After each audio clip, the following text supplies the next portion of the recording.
Hello, I'm here with David Killengray, Chief Commercial Officer at Medivice. We're here at OIS 14, day 2. Had a fantastic day 1. David, Maureen has spoken very highly of you and Medivice. Tell me a little bit about the company. Well, firstly, thanks for the opportunity to sit down and talk about our company and what we do. So essentially, Medivice is a consulting firm, but a full-service consulting firm. So a lot of companies in Europe will be providing consulting services around being a CRO or being able to do some other clinical stuff or even regulatory. What we can do is everything. So we can take a company from the point of having a product ready to market, and we can take them through the whole process of market assessment, looking what the reimbursement landscape may be, and then moving on to their regulatory process, the clinical trials we can handle as that. We're probably the largest CRO, ophthalmic-based CRO in Europe right now. We have 19 studies running at the moment. And then once we can get through to the actual regulatory process and get to a CE mark or market authorization, we then have a commercialization group through our Launchpad offering that can take that on and actually build a business in Europe. So essentially what we do is everything from the point of product inception. We can help you navigate the journey through getting from there to getting your product on the market and commercializing it in Europe. So A to Z.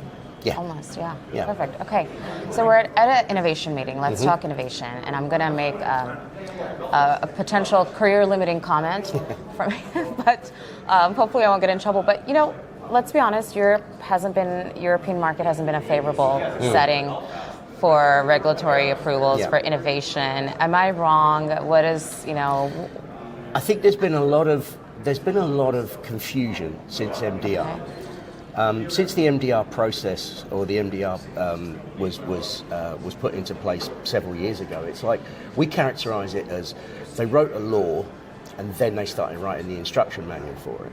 And they're still writing the instruction manual on a weekly basis. We get updates and changes every single week to this. Oh, wow. And what we find is that a lot of companies kind of ignore the process that they have to follow with MDR today. We're seeing that they're still trying to apply the old MDD rules, and they're having issues with submission. There's a group called the Regulatory Affairs Professional Society who recently quoted that 75% of submissions are incomplete, and therefore they get rejected. That's a huge number. Yeah, it's not. So it's not that the process is bad. It's that people are not following the process and not understanding the process, and the fact that it's changed from what it used to be. And it continues to change. And it continues to change on a weekly basis. Yeah. Okay, let's do a case study. So you have a company that wants to bring a device to market.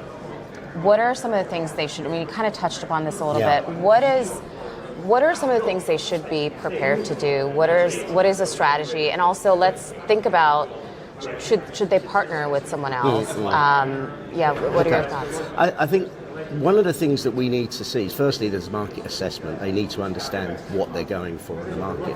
If it's a device, they then need to think about how they navigate the MDR regulations, and that's a case of choosing the right notified body. There are 43 notified bodies. They're all different. They all interpret the rules in a different way sometimes. So it's a matter of being able to understand which is the right person, which is the right company and the right notified body to be using, and use that in order to navigate the process. The way to do that really is to partner with a specialist who is in Europe, is understanding this stuff, living it on a daily basis as we are, and that helps you really get through the whole process. Yeah, and in terms of partnership, we talked about this before we started to film.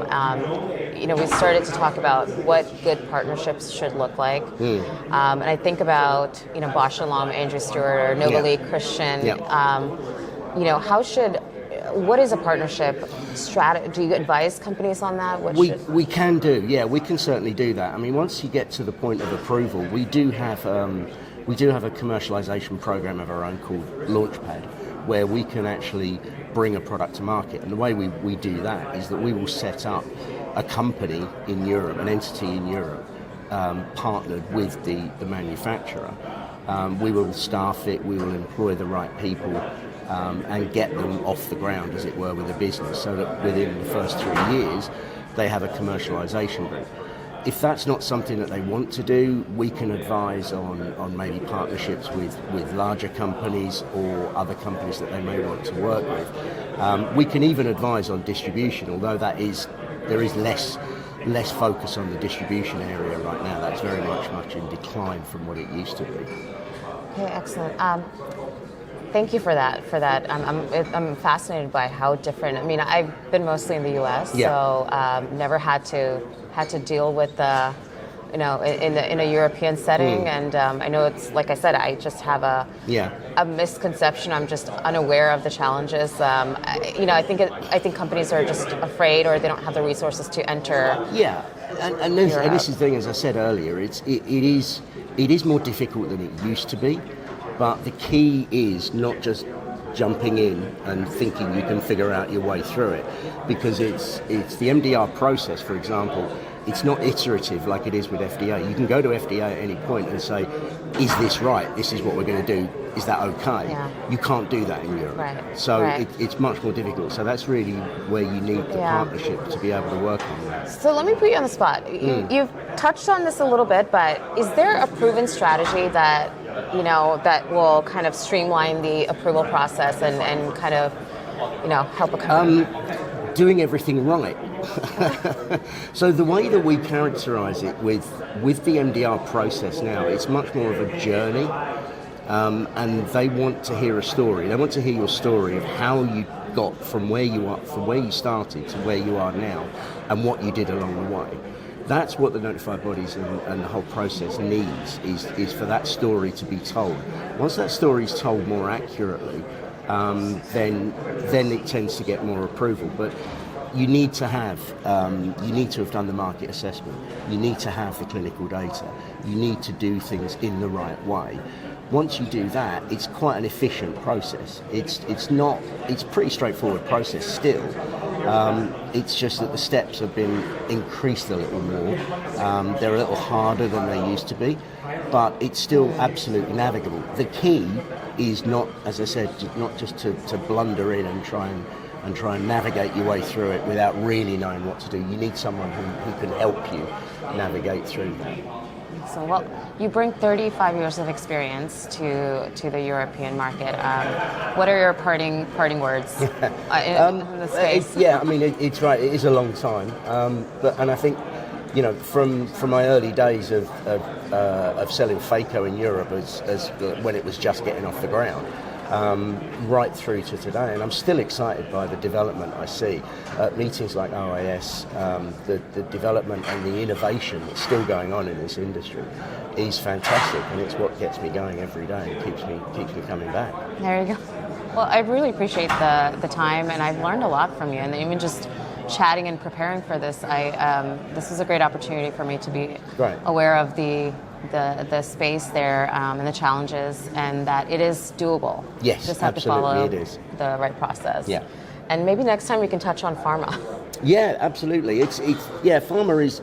It's an area we're getting into more and more. Yep. It's a little more straightforward because there's one agency to deal with, the European Medicines Agency. It is a little more straightforward in that respect. That's something that we can work on in the future. There you go. Thank you so much. Thank you.